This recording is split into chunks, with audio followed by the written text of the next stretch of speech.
Lewis concept. This is also the electronic concept.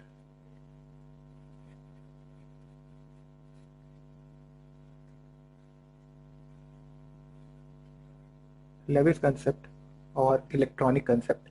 सो इसके according definition acid and base का लिखें. A substance which can donate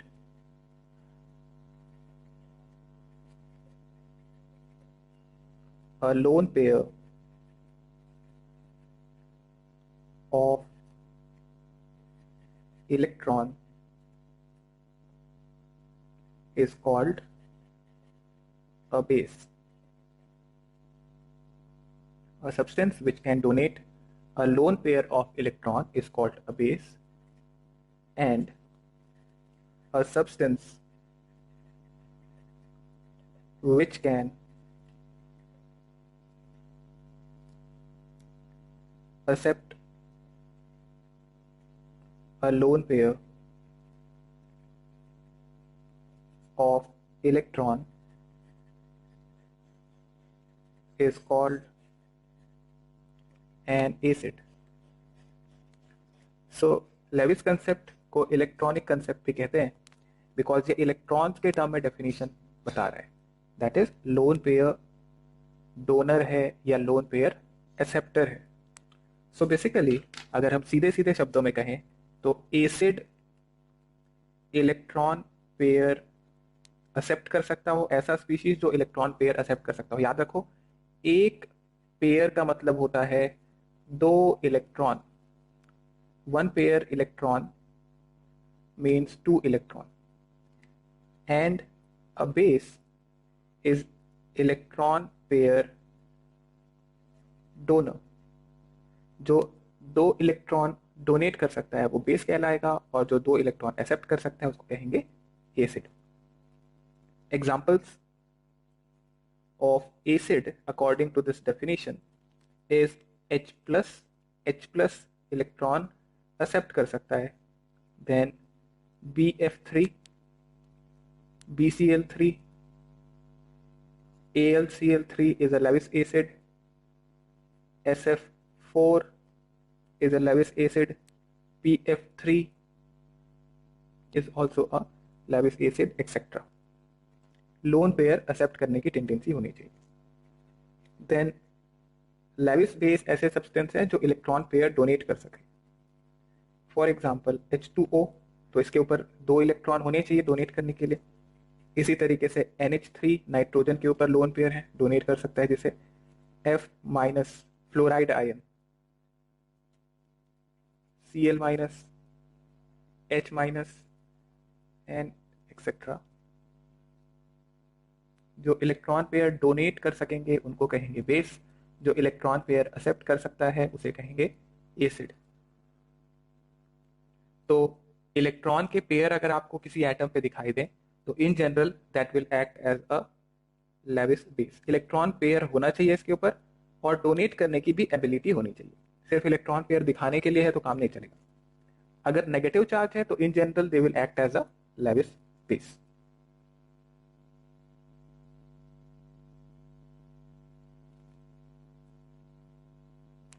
so for example,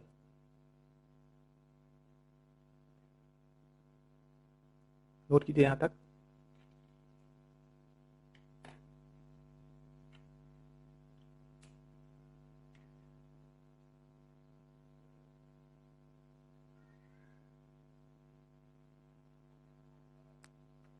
सो एक example के लिए देखो,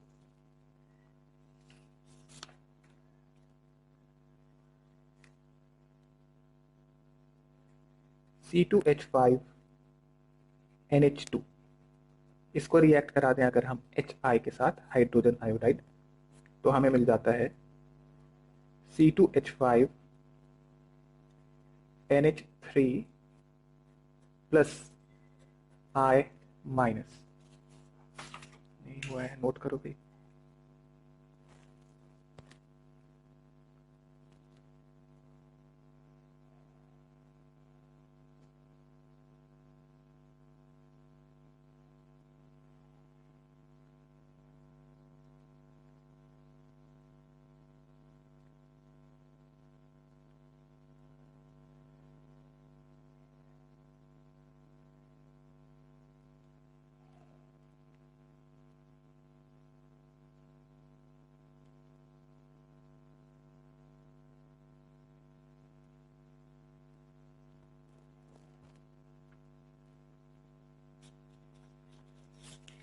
सो इस रिएक्शन को देख लेते हैं हम।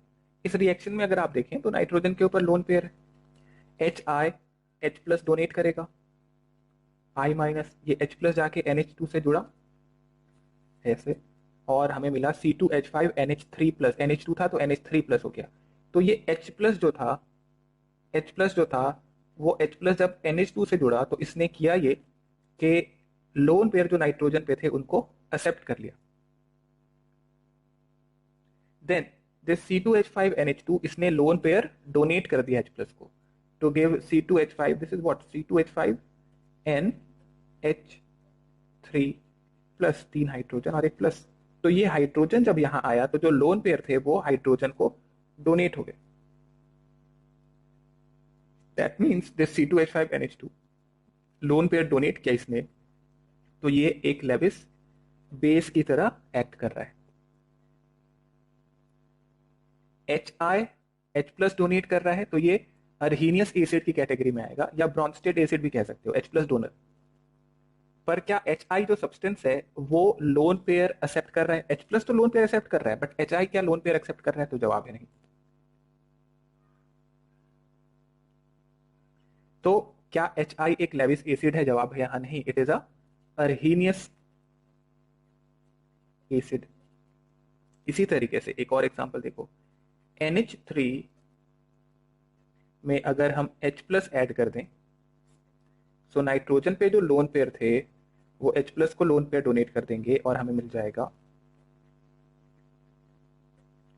NH4+। So NH3 here is lone pair donor, so we will say that this is a Lewis base। H+ ने ये लोन पेयर ले लिए और बॉन्ड बना लिया, तो इसको कहेंगे हम लेविस एसिड।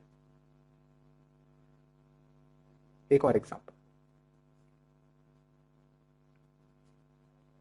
NH3+BF3।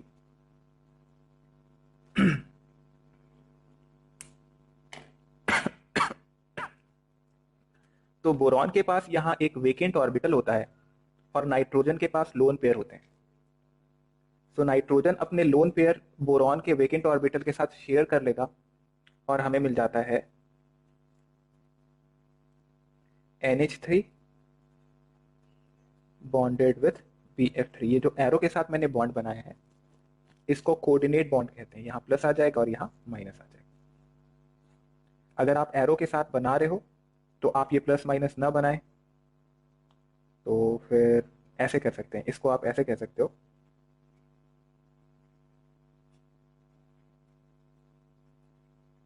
नाइट्रोजन पे प्लस बोरॉन पे माइनस। और अगर प्लस माइनस नहीं दिखाना है आपको तो आप फिर एरो से बनाओ, कोऑर्डिनेट बॉन्ड कहते हैं इसे।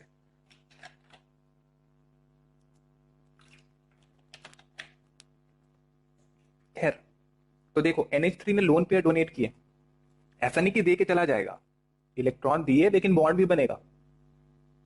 अगर इलेक्ट्रॉन देके चला जाता तो फिर वो तो आयनिक बॉन्ड बन जाता। यहाँ इलेक्ट्रॉन दिए हैं बट साथ में बॉन्ड भी बनेगा। तो लोन पेयर अगर डोनेट किए हैं तो this will act as a Lewis base, और अगर लोन पेयर एक्सेप्ट कर रहा है यहाँ पे तो this will act as a Lewis acid.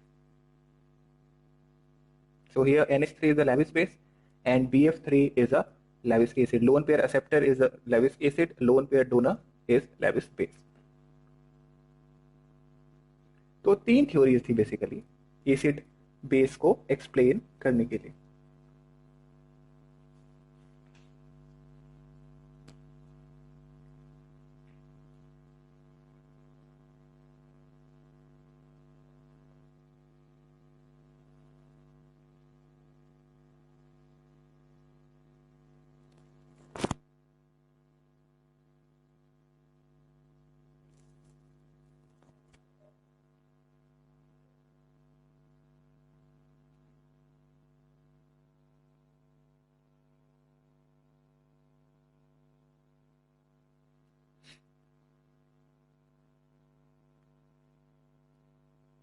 Okay, इसके आगे हम लिख लेते हैं क्लासिफिकेशन।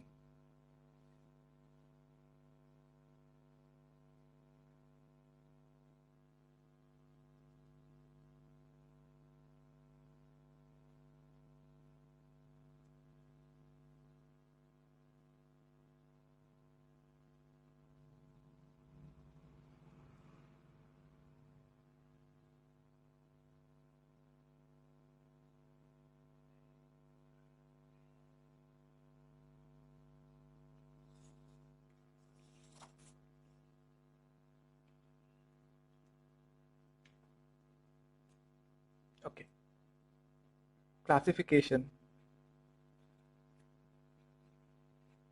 Of acids. पहला क्लासिफिकेशन है on the basis of source.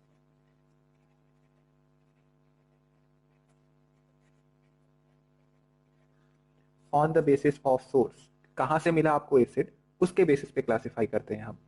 So on the basis of source दो पार्ट में क्लासिफाई कर सकते हैं हम एसिड्स को। एक होता है ऑर्गेनिक एसिड और दूसरा होता है इनऑर्गेनिक एसिड। तो ऐसे एसिड जो जनरली ऑर्गेनिज्म से मिले उनको कहते हैं ऑर्गेनिक एसिड। तो लिख लो, यूजुअली ऑब्टेन्ड फ्रॉम ऑर्गेनिज्म, यानी कि प्लांट से मिल सकते हैं, एनिमल से मिल सकते हैं। तो ऑर्गेनिज्म से मिलेगा तो ऑर्गेनिक एसिड कहेंगे। और अगर एसिड ऑब्टेन होता है from minerals, if it is obtained from minerals then it is known as inorganic acid। अच्छा, आपके दिमाग में अगर ये आ रहा है कि हाँ हम जो खुद से बना सकते हैं लैब में उनको इनऑर्गेनिक कहेंगे, या जो नहीं बना सकते उसको, ये क्लासिफिकेशन गलत है। बिकॉज ऑर्गेनिक एसिड्स को भी लैब में प्रिपेयर किया जाता है, प्रिपेयर किया जा सकता है। तो ऑर्गेनिक एसिड वो हैं जो जनरली ऑर्गेनिज्म से मिलते थे, आज आप उनको लैब में बना सकते हो। सिमिलरली इनऑर्गेनिक एसिड्स मिनरल से मिलते थे। मिनरल्स का मतलब जब आप अर्थ का सरफेस से डिग करते हो तो आपको बहुत सारे मिनरल्स मिलते हैं जिनसे फिर आप मेटल्स एक्सट्रैक्ट करते हो, नॉन मेटल्स एक्सट्रैक्ट करते हो।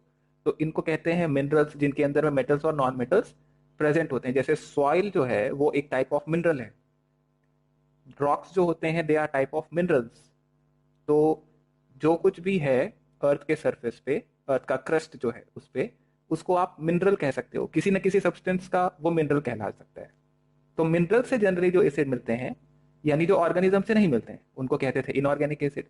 जो ऑर्गेनिज्म से मिलते थे, प्लांट से, एनिमल से, उनको कहते थे ऑर्गेनिक एसिड। वैसे तो आपको ये कहना चाहिए, कायदे से अगर कहें, ऑर्गेनिक एसिड्स वो एसिड हैं जिनके अंदर में कार्बन प्रेजेंट होता है। पर ये डेफिनेशन भी गड़बड़ हो जाता है। बिकॉज क्या कार्बोनिक एसिड H2CO3, इसके अंदर भी तो कार्बन है। तो कार्बन है तो ये क्या ऑर्गेनिक एसिड है? तो जवाब है नहीं, ये तो इनऑर्गेनिक एसिड है, बिकॉज ये मिनरल से मिलता है। तो ये जनरली हैव कार्बन, और इधर आप कह सकते थे एक्सेप्ट कार्बन, जो कुछ भी प्रेजेंट होगा, एक्सेप्ट कार्बन अदर एसिड्स। लेकिन H2CO3 इसमें भी एक एक्सेप्शन हो गया। इधर जब आप कार्बन होने चाहिए तो H2CO3 इनऑर्गेनिक एसिड में आ जाता है, ये हमें पता होना चाहिए।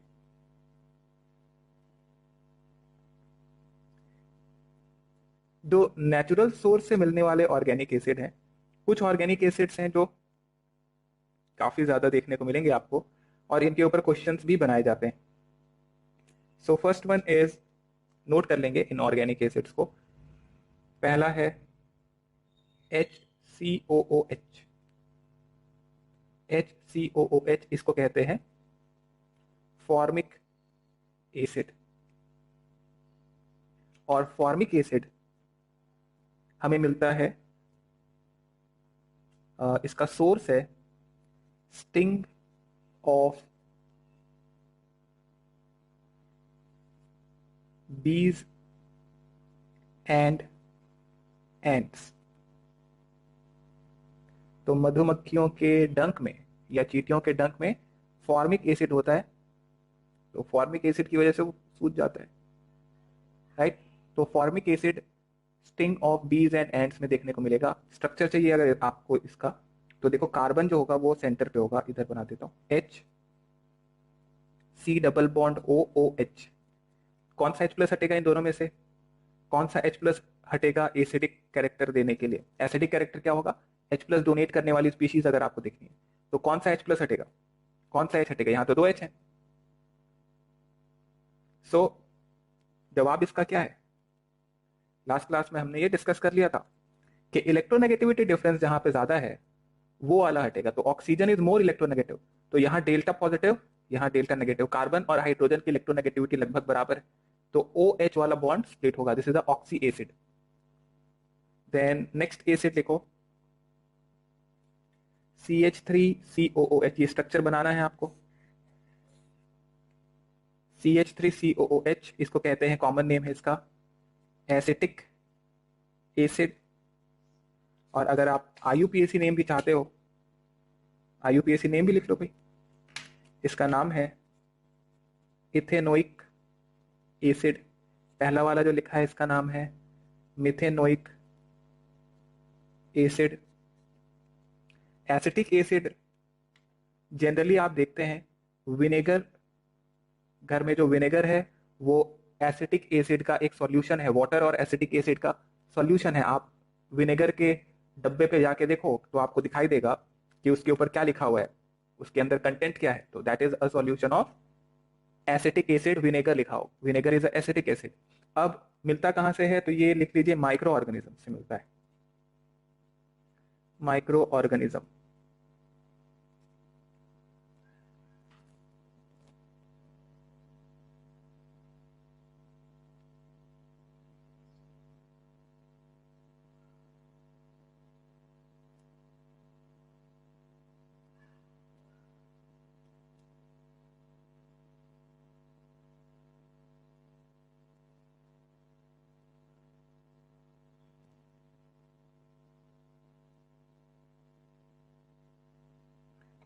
ओके, नोट कर लिया हमने।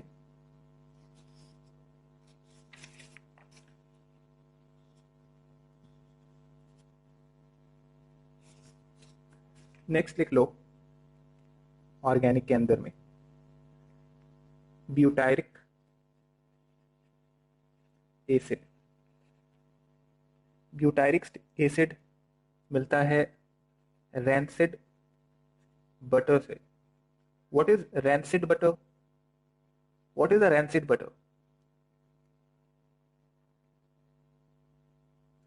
बता चुका हूं मैं ये।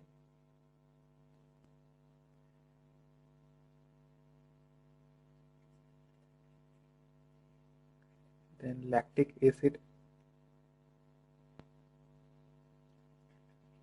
Maleic acid, oleic acid, stearic acid, amino acid, uric acid, tartaric acid and oxalic acid. तो रैंसिड बटर, अगर आप बटर को खुला छोड़ दोगे बहुत टाइम तक तो वो उसमें ऑक्सीडेशन हो जाता है। रिडॉक्स रिएक्शन में हमने पढ़ा था। तो एटमॉस्फेयर में रखने पे ऑक्सीजन के प्रेजेंस में रैंसिड हो जाएगा बटर। तो रैंसिड होने पे ब्यूटायरिक एसिड उसमें फॉर्म हो जाता है।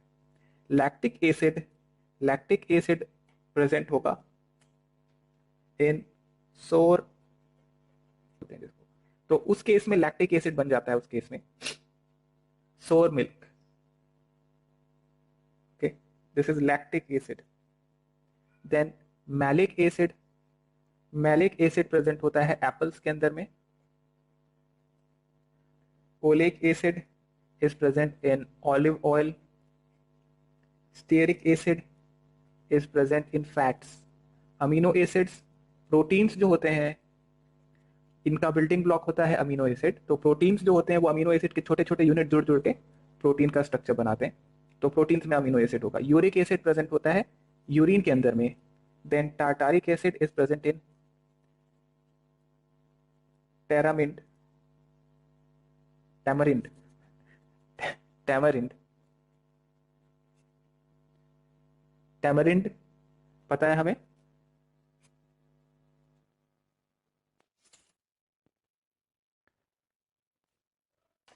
Then oxalic acid is present in tomatoes और एक बच गया citric acid. Citric acid present होता है सिट्रस फ्रूट्स के अंदर में, like lemons, oranges,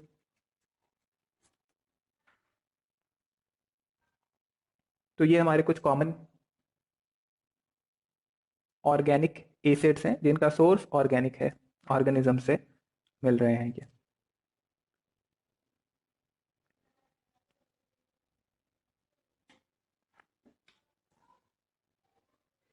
then note कीजिए यहां तक।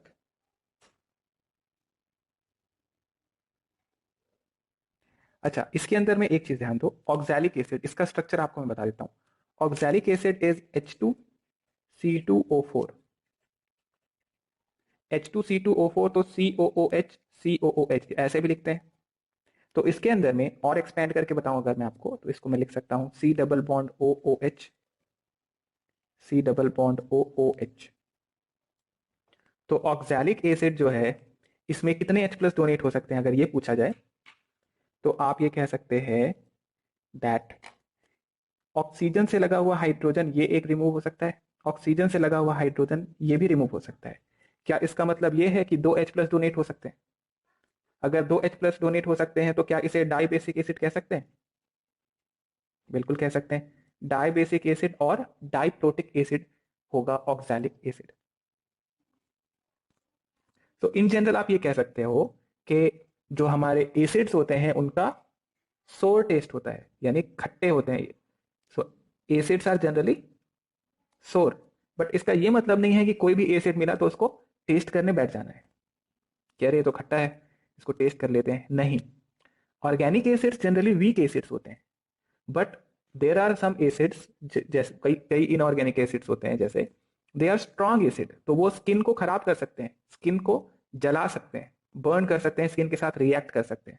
तो हर एसिड को चखने की जरूरत नहीं होती है। तो इस चीज का ध्यान रखना है अपने को। यहां तक नोट हो गया? बट हाँ, इन जनरल क्या खट्टे होते हैं? हाँ, होते हैं। इनके ऊपर कई बार डायरेक्ट क्वेश्चन आ जाता है कि जैसे पूछ लेगा एप्पल्स के अंदर में इनमें से कौन सा एसिड है, मैलिक एसिड। टोमेटोज में कौन सा एसिड प्रेजेंट होता है, ऑक्सैलिक एसिड। ये जनरल क्वेश्चन, जनरल नॉलेज वाले क्वेश्चन बनाए जाते हैं। नोट कर लिया हमने।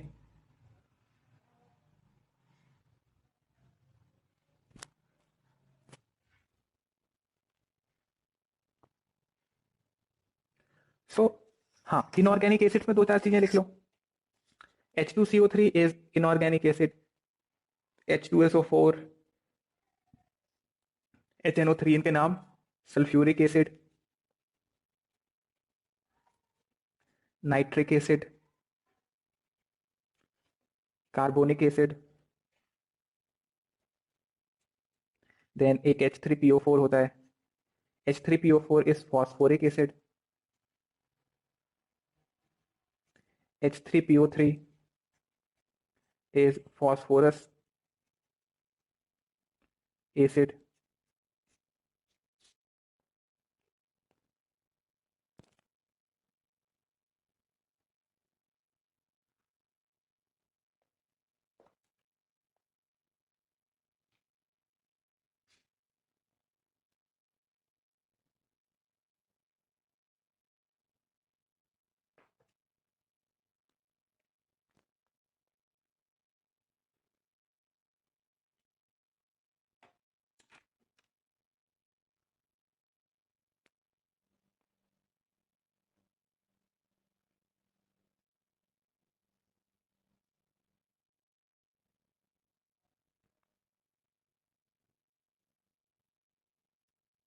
हाँ भाई, हो गया।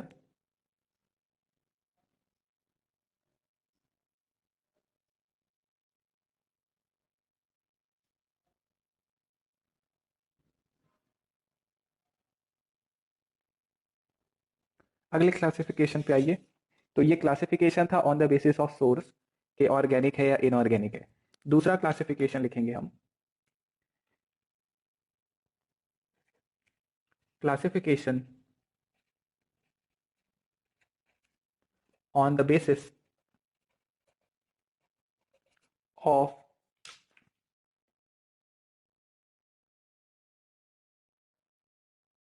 basicity. That means कितना H प्लस डोनेट कर सकता है एक acid. So classification on the basis of basicity ये हम देख चुके हैं. मोनोबेसिक और मोनोप्रोटिक.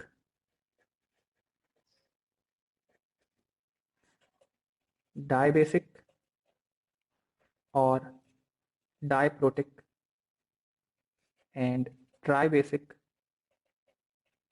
और ट्राइप्रोटिक.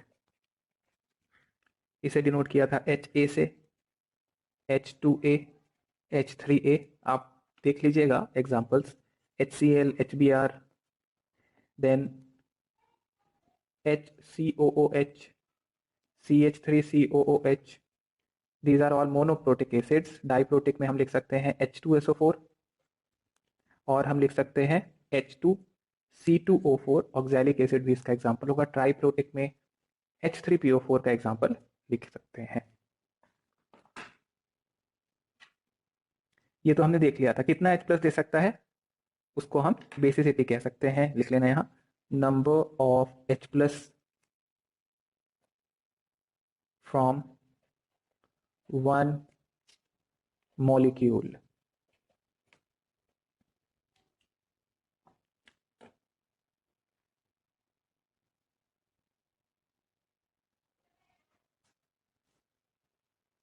एक H2CO3 भी लिख लेना. डाई बेसिक में होता है H2CO3.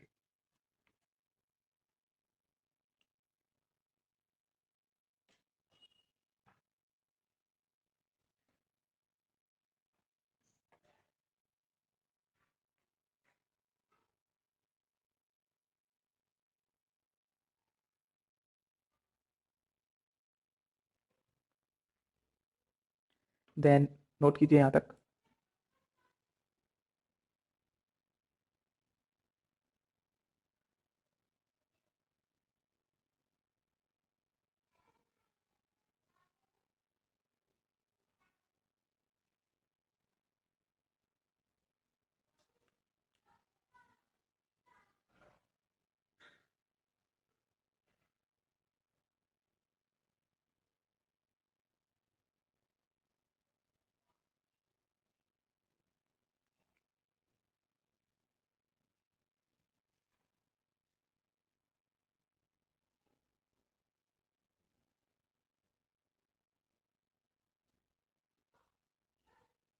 हो गया. Third classification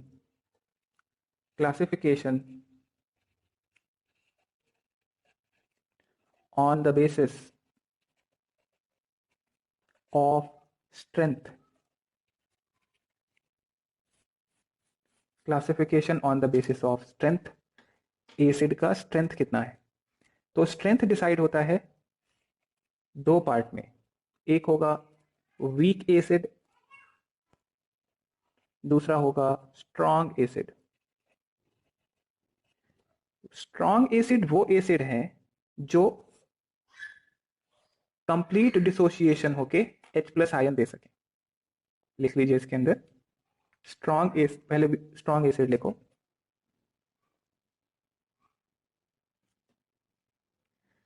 acid which undergo almost complete ionization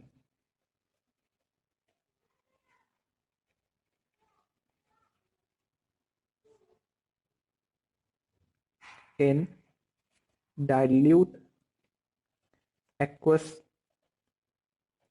solution and producing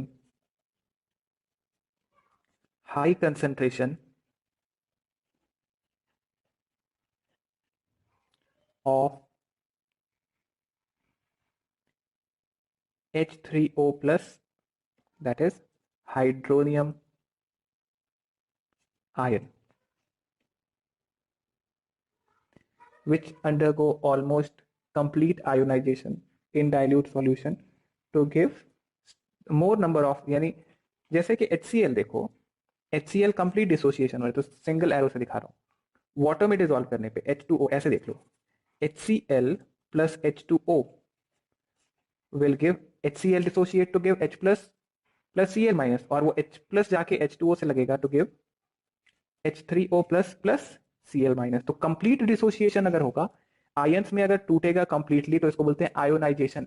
तो HCl का कंप्लीट आयोनाइजेशन हुआ तो आपको मिला H3O प्लस। कैसे मिला H3O प्लस? H प्लस ये देगा, H2O से जाके H प्लस लगेगा to give H3O plus. So complete dissociation अगर हो रहा है एसिड का और ज्यादा H3O प्लस मिल रहा है तो उसको बोलते हैं स्ट्रॉन्ग एसिड। ज्यादा H प्लस मतलब स्ट्रॉन्ग एसिड, जितना ज्यादा H प्लस जनरेट करेगा उतना स्ट्रॉन्गर एसिड होता जाएगा। जबकि वीक एसिड्स ऐसे एसिड होते हैं जो कंप्लीट डिसोसिएशन, कंप्लीट आयोनाइजेशन नहीं होता, इसका होता है पार्शियल आयोनाइजेशन या इनकम्प्लीट आयोनाइजेशन होता है। तो इस वजह से H प्लस यहां कम प्रोड्यूस होंगे, H प्लस से बनेगा H3O प्लस, वो भी कम हो जाएगा, और इस वजह से ऐसे एसिड को कहते हैं वीक एसिड। लिख सकते हैं हम वर्ड्स में, acid which undergo partial or incomplete ionization in dilute aqueous solution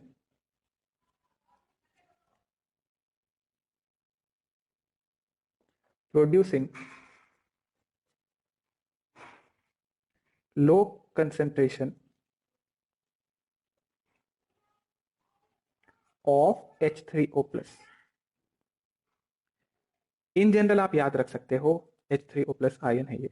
in general आप याद रख सकते हो जितने भी ऑर्गेनिक एसिड आपको पता है, जितने भी ऑर्गेनिक एसिड पता है वो वीक एसिड होते हैं। आप लिख सकते हो ऑल ऑर्गेनिक एसिड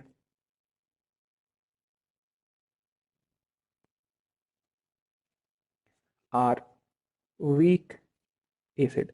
जैसे एक एग्जांपल से मैं बताऊं, एसिटिक एसिड जो है इसमें आप वाटर ऐड करेंगे या वाटर में इसको ऐड करेंगे तो पार्शियल डिसोसिएशन हो रहा है। देखिए पार्शियल डिसोसिएशन के लिए एरो मैंने चेंज कर दिया है, डबल हेडेड एरो में CH3COH का डिसोसिएशन होगा तो H प्लस मिलेगा, H प्लस जाके H2O से लगा तो बना हाइड्रोनियम आयन, और आपको मिलेगा एनायन CH3COO माइनस।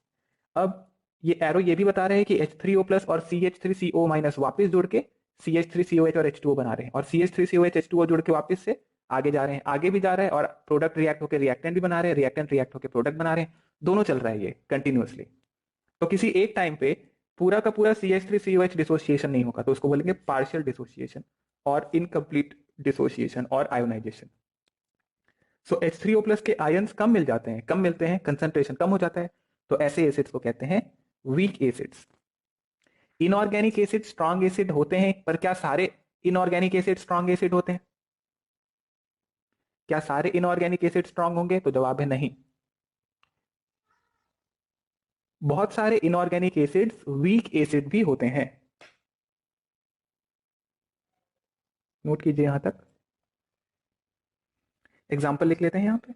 हाँ, example HCl, HBr, HClO4, H2SO4 sulphuric acid, HNO3, and weak acid में लिख सकते हैं हम formic acid HCOOH, CH3COOH, then H2SO3 sulphurous acid weak होता है, H2SO3 वीक एसिड होता है, HNO2 नाइट्रस एसिड ये वीक होगा, HCN हाइड्रोजन साइनाइड ये भी एक वीक एसिड होगा। तो कई सारे ऑर्गेनिक और इनऑर्गेनिक दोनों आ जाएंगे।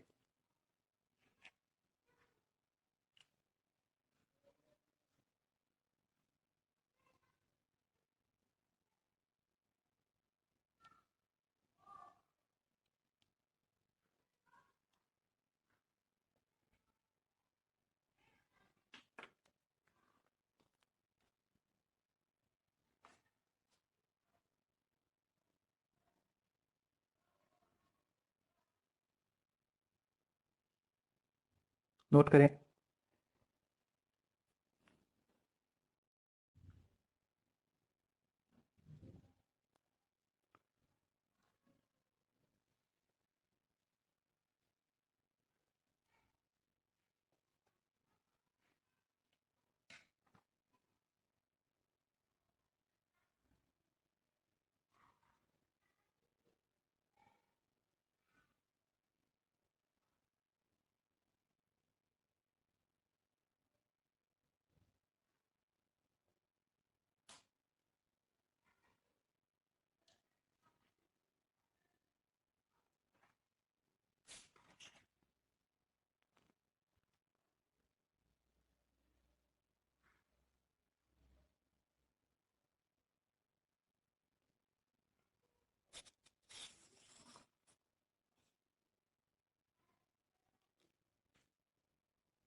Next classification is fourth one. Classification on the basis of concentration. Classification on the basis of concentration. So concentration के बेसिस पे हम दो तरीके से क्लासिफाई करते हैं. एक होगा कंसंट्रेटेड एसिड और दूसरा होता है dilute acid. Concentrated acid and dilute acid. Concentrated मतलब जहां पे कंसंट्रेशन जो है एसिड का वो ज्यादा हो. ज्यादा का मतलब कितना ज्यादा? लगभग 90% या उससे ज्यादा अगर कंसंट्रेशन होगा. हम लोग कंसंट्रेशन निकालना सीख चुके हैं परसेंटेज वॉल्यूम बाय वॉल्यूम या वेट बाय वॉल्यूम के टर्म्स में. अगर 90% से ज्यादा कंसंट्रेशन है तो उसको हम कंसंट्रेटेड एसिड कहेंगे. फर्क नहीं पड़ता वीक एसिड है कि स्ट्रॉन्ग एसिड है, कंसंट्रेशन से फर्क पड़ता है. सो लिख लो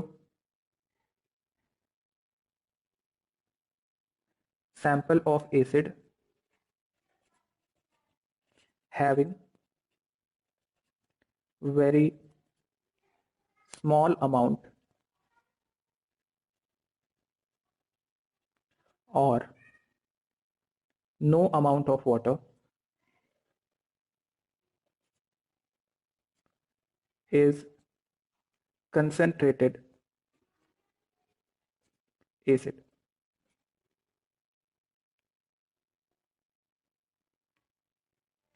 Dilute acid, sample of acid having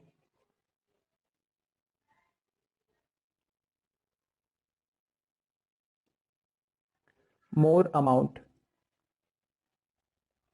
of water than acid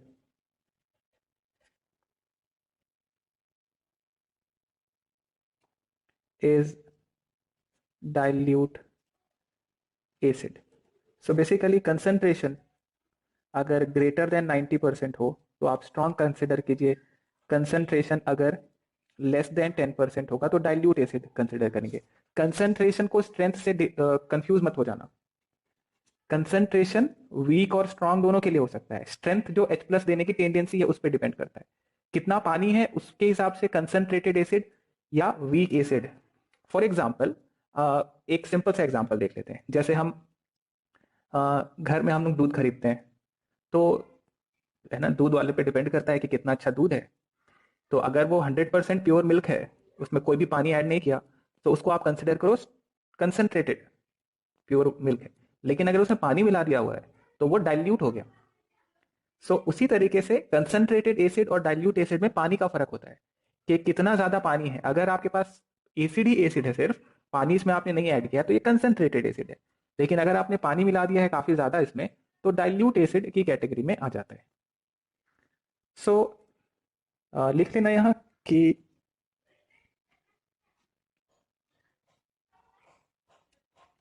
a strong acid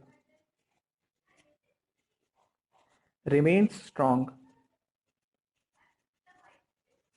in concentrated and dilute. इससे फर्क नहीं पड़ता. वीक एसिड वीक ही रहेगा, वीक एसिड वीक ही रहेगा चाहे कंसंट्रेटेड एसिड है या डाइल्यूट है, बिकॉज H प्लस देने की टेंडेंसी स्ट्रॉन्ग और वीक को डिसाइड करती है, जबकि concentrated acid and dilute acid water के अमाउंट पे डिपेंड करता है. जैसे कि आपने देखा हो लैब अगर आप गए होंगे तो आपको एक बहुत कॉमनली दिखाई देगा कंसंट्रेटेड H2SO4 सॉल्यूशन. ग्लास का बना हुआ इस तरीके का कंटेनर होगा और उसके ऊपर लिखा होगा यहाँ पे, इसके ऊपर इस तरीके का ढक्कन लगा रहता है. और डाइल्यूट H2SO4 ये अलग अलग पर्पस के लिए यूज करते हैं. Concentrated H2SO4 and dilute H2SO4 बहुत कॉमन रिएजेंट है. H2SO4 जो लैब में आपको देखने को मिलेगा, ट्रांसपेरेंट सा लिक्विड होता है और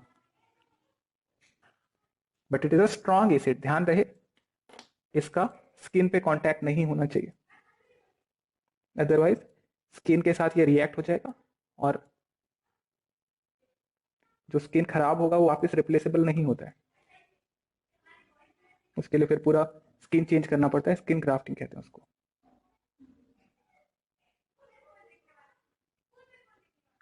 ओके, नोट कर लिया हमने ये। Concentrated acid and dilute acid water के अमाउंट पे डिपेंड करता है। एक पॉइंट और लिख लेना, एक बहुत कॉमन क्वेश्चन पूछा जाता है वो है कि which of the following is used as food preservative. तो फूड प्रिजर्वेटिव होता है benzoic acid is used as food preservatives.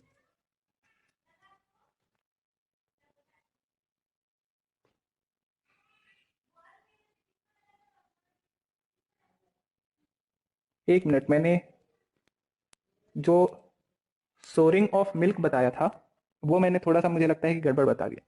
Souring of milk मतलब खट्टा हो जाना मिल्क का, मिल्क का खट्टा हो जाना मतलब दही बन जाना दूध का, और दूध का जो फटना होता है वो एक अलग प्रोसेस है, और दूध का दही में कन्वर्जन जो है वो एक अलग प्रोसेस है। तो जो लैक्टिक एसिड है वो दही जो बन रहा है मिल्क से, कर्ड जो बन रहा है, मिल्क से कर्ड बन रहा है, उसमें आप देखेंगे, ये पॉइंट ध्यान रखो, मिल्क से कर्ड बन रहा होता है वहां पे आपको लैक्टिक एसिड देखने को मिलेगा, और इसी वजह से आप देखते हैं दैट कर्ड जो होता है वो उसका सोर टेस्ट होता है। मैंने वहां पे थोड़ा गलत बता दिया ऐसा लग रहा है मुझे। हो गया यहां तक?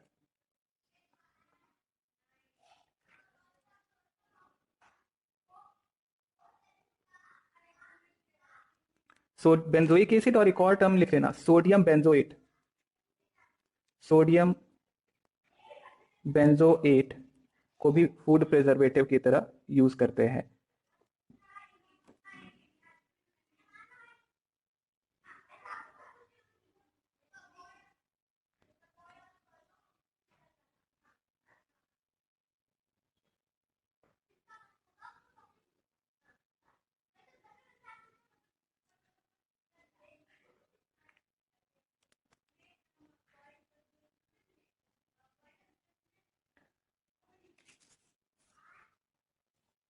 देन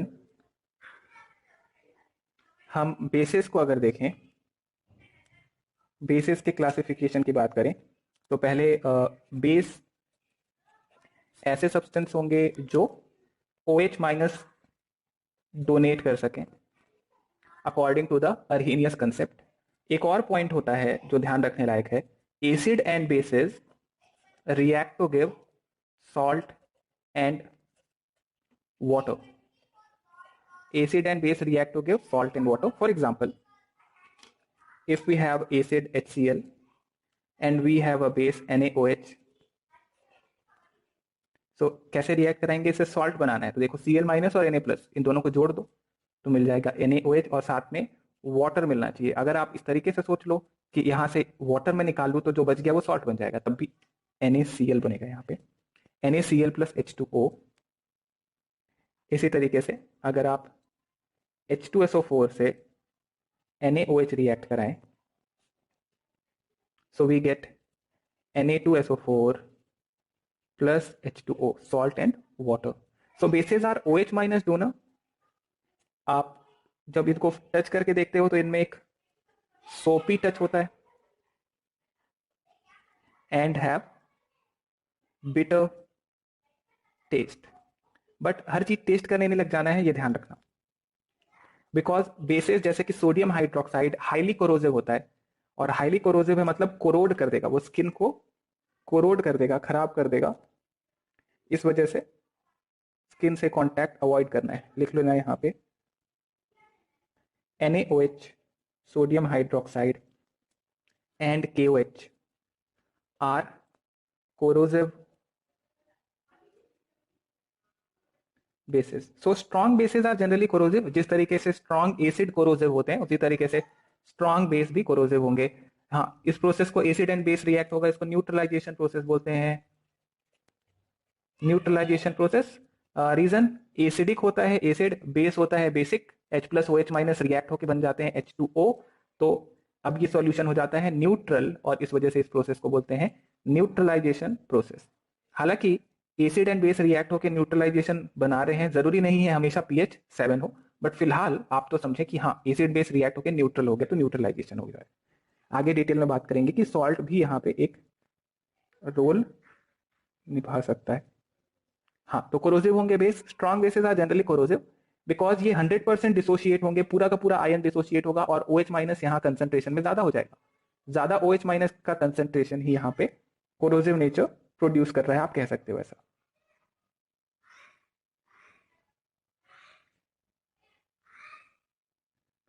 ओके, इसके आगे लिखो बेसेस एंड अल्कली दोनों अलग अलग चीजें कई बार होती हैं।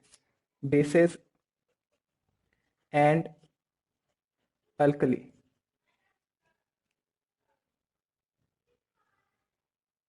सो वैसे तो दोनों ही OH माइनस जनरेट को कहते हैं, बट अगर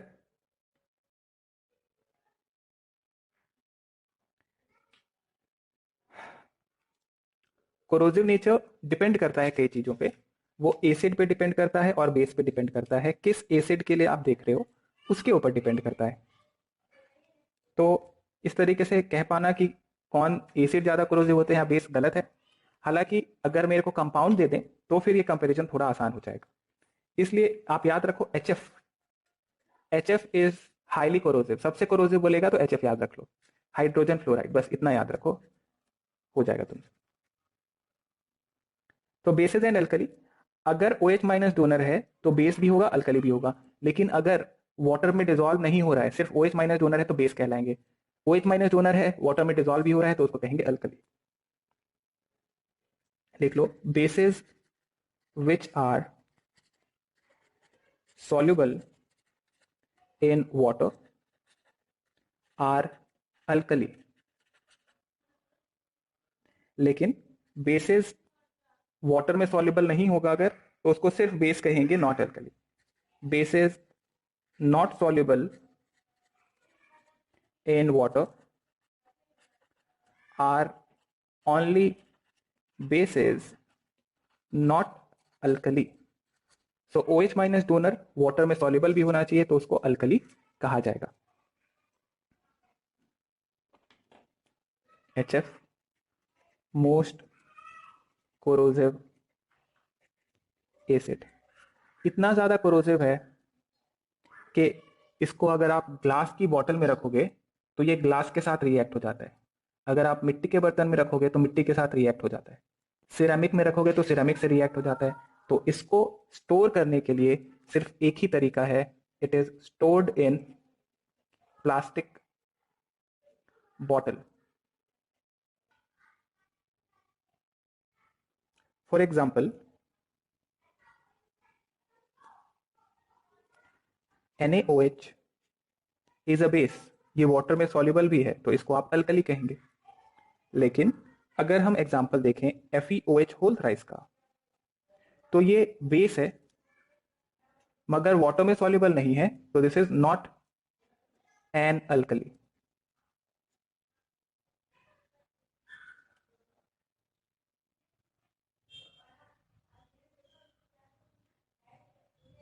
इसी तरीके से एक और एग्जाम्पल ले सकते हैं copper hydroxide CuOH whole twice, it is also a base but not an alkali.